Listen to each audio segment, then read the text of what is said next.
Hi guys, welcome back to the channel Machining with Joe. So we're all finished up now on the quick change tool post that I've been doing over the last few weeks on the Harrison M300, and in today's video I just thought I'd share with you my experience on the Warco WM180 lathe over the past year. So today we're going to be checking the lathe over, making sure everything is still hunky-dory, and something I've been meaning to do for quite a long time is check the spindle bearings in this, because I'm not actually sure if they're tapered roller bearings or if they're sealed bearings. So it'd be really interesting to find out when we strip this lathe down and check out all the components on it.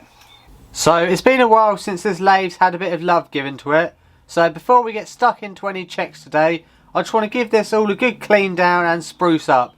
Get all those old chips off there and make sure they're not going to interfere with any checks that we're going to be doing today. And with the lathe all cleaned down, we can start to do our checks today. The first test we're going to do today then is an accuracy test. So the way I want to do this is I want to test the accuracy of the DRO and also the hand wheels. So you might be thinking, well, the DRO, that's an optional extra. It is, yes, but to be fair, I've had this on the lathe pretty much since I bought it. I think it was about a month or so after I bought the lathe I installed the DRO. So it only feels right that we test the DRO as well as the hand wheels. So I'm going to be using a Mitutoyo dial gauge, and what I'm going to do, I'm going to butt up to it, zero it off, and to begin with we're going to check the DRO. So I'm going to zero the DRO, zero the DTI, and we're going to move the carriage forwards, and we're going to see how far out these two are. Fingers crossed these both match up with each other and we know we've got a really good accurate x-axis. So I think I'm going to butt up now until we get zero on the Mitutoyo, which is bang on straight away, which is there. So zero out the x-axis now, and I think to begin with we're going to come around 1mm. So moving around 1mm there. Well, that's not ideal. So don't know if you guys can see that, reading 0.985. so we're out by, what's that, 0.015. actually it's not that big really. At first I thought that was massive, but it's not. Let's come around another mil and we'll see what that is. Right, so that's actually sort of sorted itself out. There might be a little bit discrepancy here between the DTI and this, but so far it's not massive. We're at 2.01, so 100th of a millimetre discrepancy so far. Let's come all the way round, so that's 3, 4, let's see what we're at 5mm. So at 5mm we're reading 5.025mm. So yeah, that is pretty accurate, to be fair. I don't think I'm ever going to be making parts where the accuracy between the difference of these is a massive issue.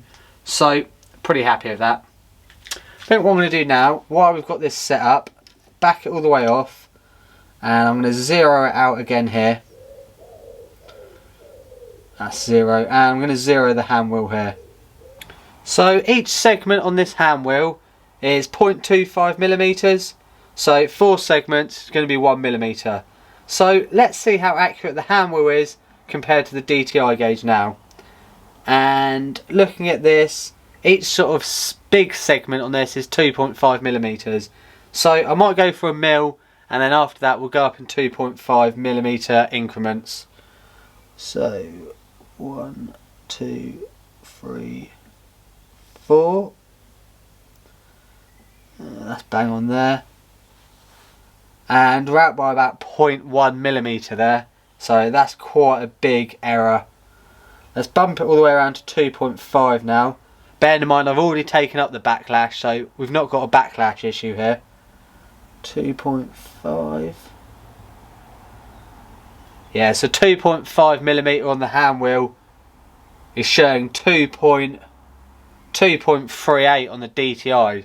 So the actual hand wheel measurements to DTI measurements, it's quite a bit out. Let's bump it around to 5 now, see if that tolerance follows us all the way. So 5 there, and again we're out by about 0.15 millimeters now. I'll tell you what, as that error seems to have continued, I'm going to go back and just do this test once more, just to make sure we've got no backlash issue. So after redoing the test, it's a bit weird really. So it starts off, once I've taken up the backlash, of having about 0.1 millimeter deviation over the 2.5 millimeter hand wheel dial, and slowly as I creep up, that deviation does come down. So now by the time I'm at 7.5 millimeters, I've only got 0.05 millimeter of deviation. So it's not too bad actually. I'm pretty happy with that. I think we can run with that. So we can say after a year, the X-axes on the hand wheel and on the DRO are both still working really well. They're really accurate, and there's not much error between a physical measurement on a DTI gauge and the measurements we're getting from the digital display and the hand wheel display. Next, I think we're going to do the same test again, but we're just going to flip it round and we're going to do it on the Y-axis, or the top slide as most people refer to it, on the Warco WM180. As this is a very similar test then to what we've just done on the X-axis, I'm just going to buzz through this now, talk you through as I go, and we won't take too long on this. So I'm just going to zero off on the DTI gauge again, and zeroed there, and I'm just going to zero off on the DRO. So I'm going to come around 1 millimeter.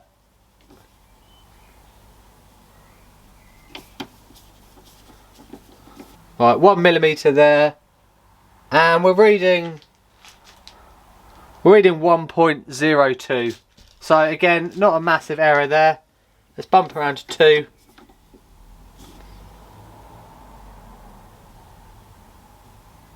Two millimeters there. Oof, that time we're pretty bang on. I'm going to say that's 1.995. It's sort of in the middle there. Pretty much 2. I couldn't ask for a better result than that really. And we'll just bump it around to 3 once more just to double check this. 3 millimeters. We've lost a little bit there. We're 2.98, but it's pretty close to 3. So as for the DRO, I'm pretty happy that in the X and the Y axes, this thing is still reading really accurate a year on into owning this lathe. Next accuracy test I think we're going to do is turning between centres and how accurate is the tailstock in relation to the headstock. For my next check then, I'm basically going to be checking the offset of the tail support here. So the reason that's really important is because if you've got this slightly offset from the centre axis of the lathe, it basically means you're going to be drilling holes off centre, and also you're going to be supporting your work off centre, which in turn is going to create tapered parts. So how I've got this set up is, this is probably one of the most accurate bars I've got in the shop.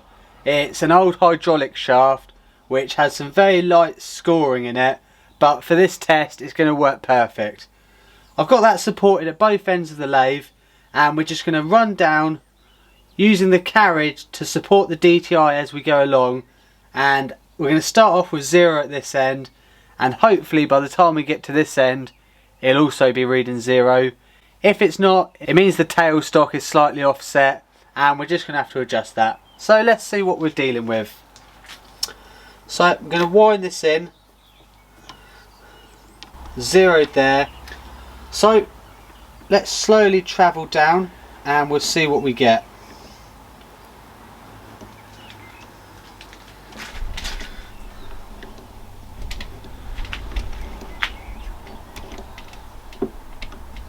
After doing that test 3 or 4 times then, it appears like we've got about between 0.03 and 0.04 millimeters of sort of offset on the tailstock here.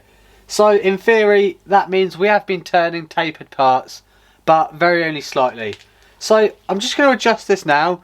To do so you want a 3mm Allen key, and in the side of your tailstock here, one on each side, there's some grub screws. Basically we're going to loosen one off, do the other one up, just to move that tailstock across. It's only going to be very slightly, so it might take a little bit of fiddling around, but I'm just going to adjust this up now and get this thing running true.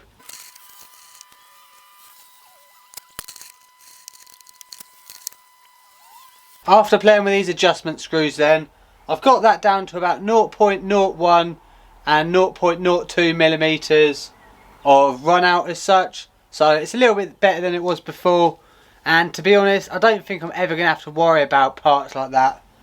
The bed on this lathe is so small that that slight bit of difference is never really going to make a massive tapered part, just because I'm limited on the size of part I can do on this lathe anyway.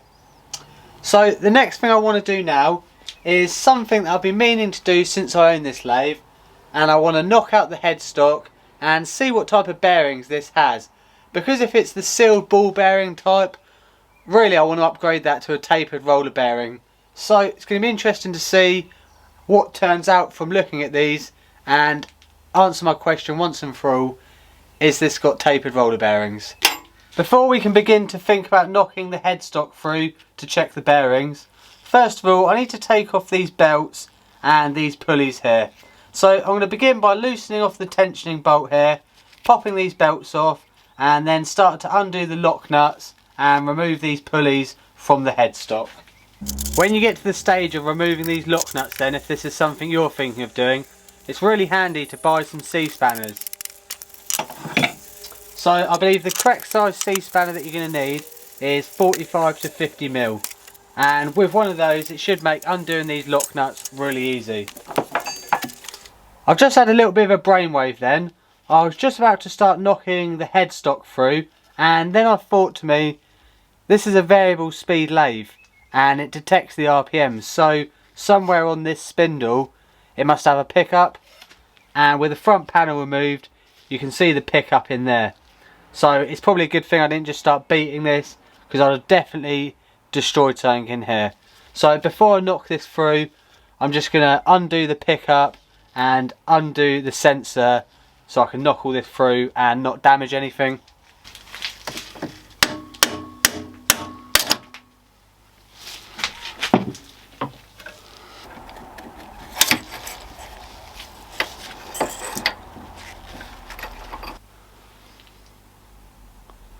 Well, there we go then. Would you believe it? The Warco WM180 comes with tapered roller bearings in the headstock as standard. So that's probably a reason these Warco WM180s are a little bit better than your average mini lathe, because as you can see from here, from standard they come with tapered roller bearings. So these headstocks are going to be a lot more rigid from factory than the other mini lathes out there. I'm actually really happy with how this video's gone. It's turned out that a year of owning this thing, nothing is worn to the point that my readings are getting big errors in them, or for example the headstock has got a lot of play in. None of that's actually happened. I've got a really accurate little mini lathe, and as long as I don't push it with big heavy cuts, this thing should be really good for making some accurate small pieces. Well, thank you for watching today's video. I hope you've learnt something new about the Warco WM180, and if it's the first time you've seen my channel, please go back and watch some more of my previous videos. But for now, that's going to be me done for the next couple of weeks. Got a little baby on the way, so probably not going to be able to get out in the workshop as much as I like, so I'm going to take that time just to relax and soak everything in.